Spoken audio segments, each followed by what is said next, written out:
Good day, this is a quick demo ng HOA management system. So sa demo na to may simulate natin yung registration and setting up ng properties and also payment. So itong left side, administrator or HOA management. Then this left right side is the member. So member login, depende kung may account na, pero kung wala pa, register. So, Juan de la Cruz. 1, 2, 3, 4, 5, 6, 7, 8, 9. Juan de la Cruz at gmail.com. Any valid email. Password, register. So, upon registration, pwede naman gamitin yung De La Cruz. Yung account, pero hindi siya enabled dahil by default na hindi siya pwedeng makalogin. Kailangan siya may approve na administrator. So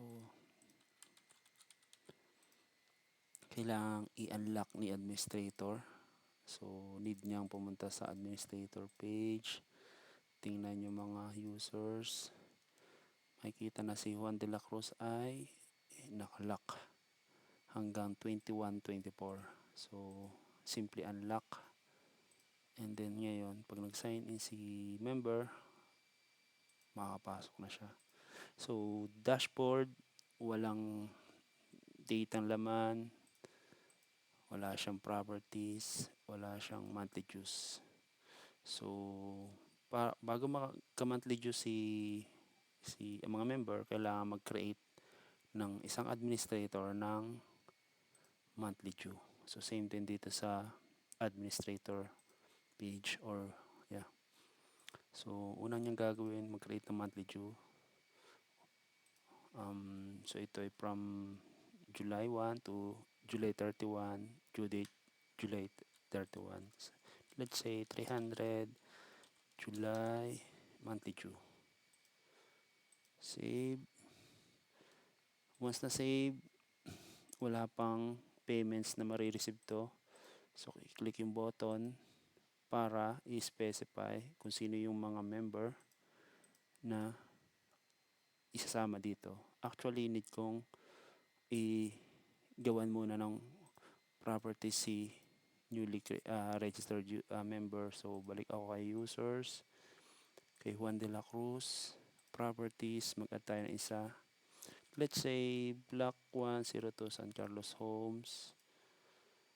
At isa pa.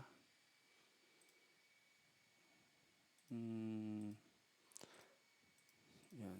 Simulate natin dalawa yung property niya. Isang member pero dalawa yung property. So, okay na siya.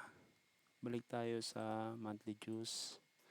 So, ang gagawin natin, isasama natin dito yung dalawang property ni Juan de la Cruz at isang member. Pero pwede naman kahit ilan.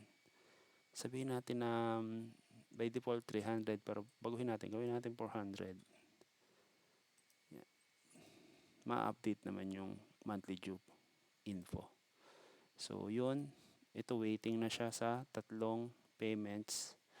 Pag tumingin siya sa dashboard, makikita niya na ito yung current month, then ito yung tatlong pending. So sa ngayon, si member, makikita niya na sa current month, may hindi pa siya bayad, and then may tatlo siyang unpaid dues para sa dalawa niyang property.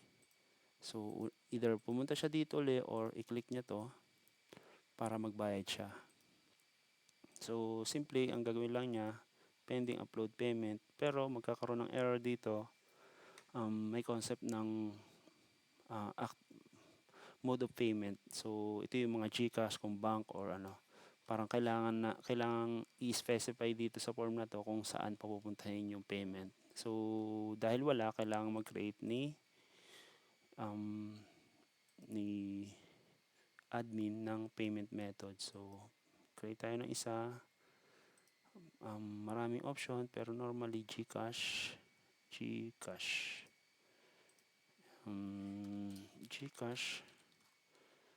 1122. So hanap tayo ng file. Sabihin natin ito yung GCash number o yung QR or kung saan isa-send yung payments.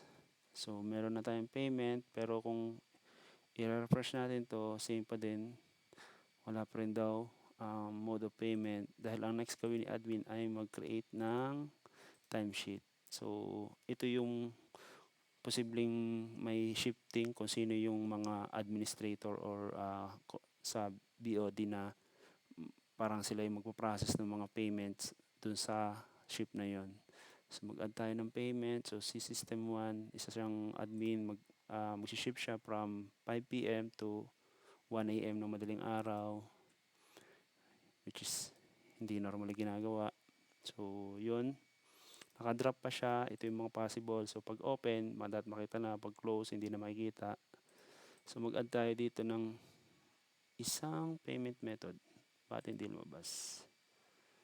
Hindi pa siya active pala. Sorry. So kailangan natin i-activate siya. Then balik tayo sa timesheets. And i-add natin siya. So naka-add na siya. So starting ng ship, kailangan i-specify niya kung ano yung balance. Let's say meron tayo dito sample. Balance 1. Ito yung balance niya. So save natin. Sabihin natin na 60. Assume natin na 25,000 ang laman. Save. So good na siya. Parang for tracking, auditing purpose ng BOD, malalaman kung ano yung pumapasok na pera sa isang ship o timesheet. So i-open na natin dahil pwede na tayo mag-accept ng payments. So ngayon, itong si Juan de la Cruz, mag-refresh siya, may lalabas na dito. So pag isinelect niya yan, lalabas yung QR ng GCash o screenshot ng GCash.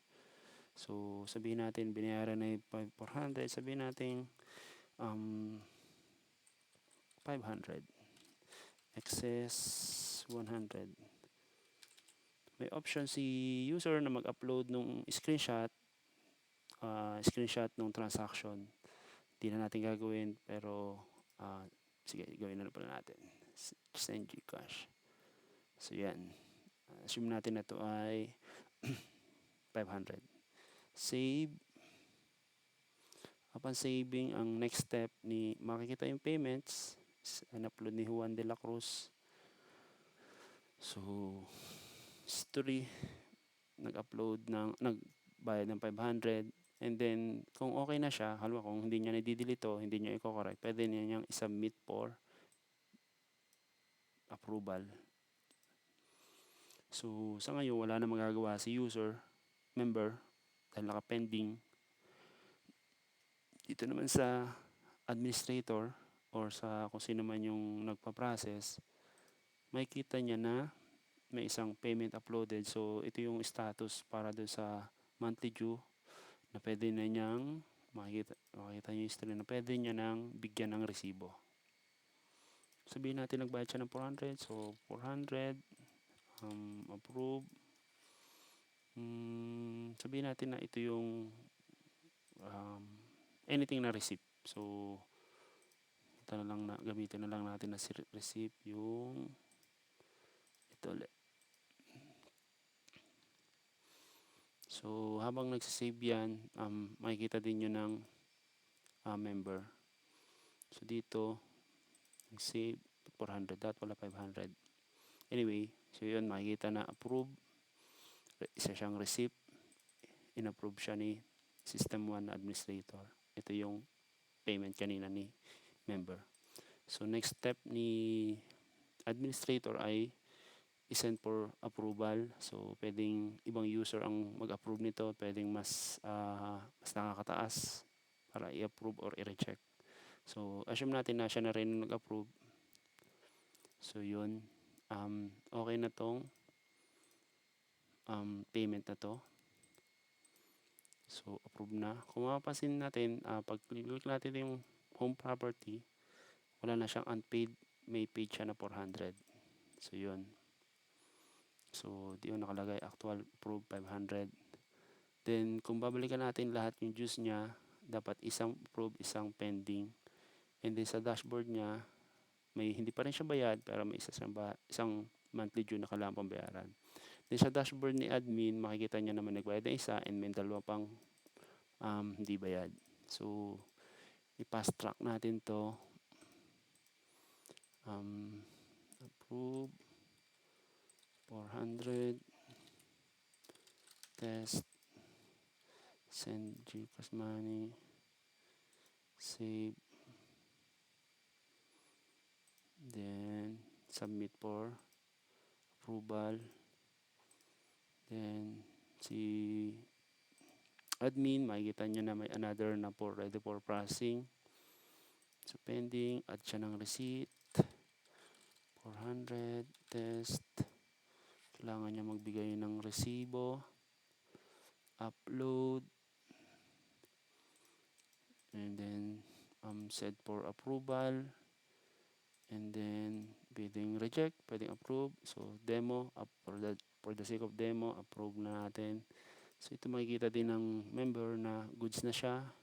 And then pag tinignan niya lahat ng kanyang monthly dues, good na din siya. And then sa dashboard niya, naka-check na yung is paid, wala na siyang monthly dues. Then dito sa administrator, nakikita niya na dalawa ng bayad, may isa pang hindi. So may isa pa.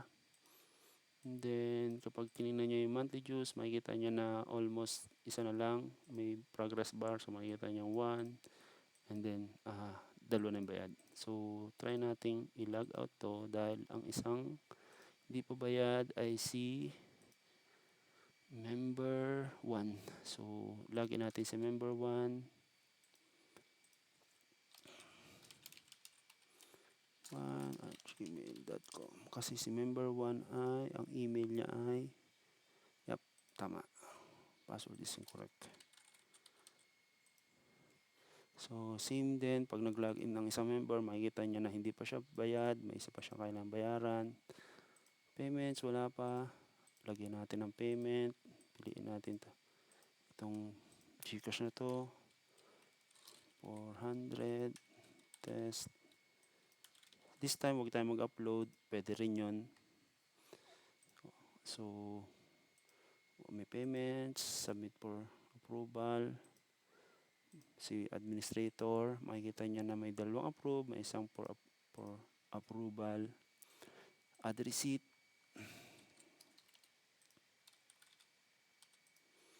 And then resibo. So once ma-upload ang resibo, pwede na siyang ipa-approve ni administrator. So for approval, in case siya din for this demo, i-approve niya. Actually, pwede nating i-reject. So mangyayari dito, wala pa rin, hindi pa rin siya bayad.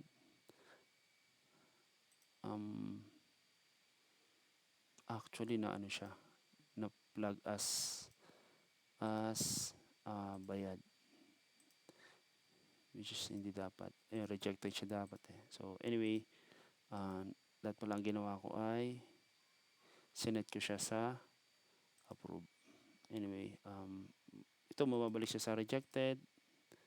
So dito mababalik siya sa pending. Pwede pong, dahil may upload siya, pwede niya i-correct to, i-remove niya, palitan, i-upload niya ulit and then submit. Then dito kay admin, same din for approval dahil meron ng resibo dito. So approve. And dito sa kay member, wala na siyang kailangang bayaran, and clear na rin yung kanyang dashboard. Same ko sa administrator, makikita niya na good na din, wala nang pending. Sa monthly dues, 100% na siya, nakakuha siya ng 1,2 na total, and then sa dashboard makikita na nagbayad na yung tatlo and wala nang unpaid. And that's it. Log out na yung dalawang user for the demo, and that's all. Thank you.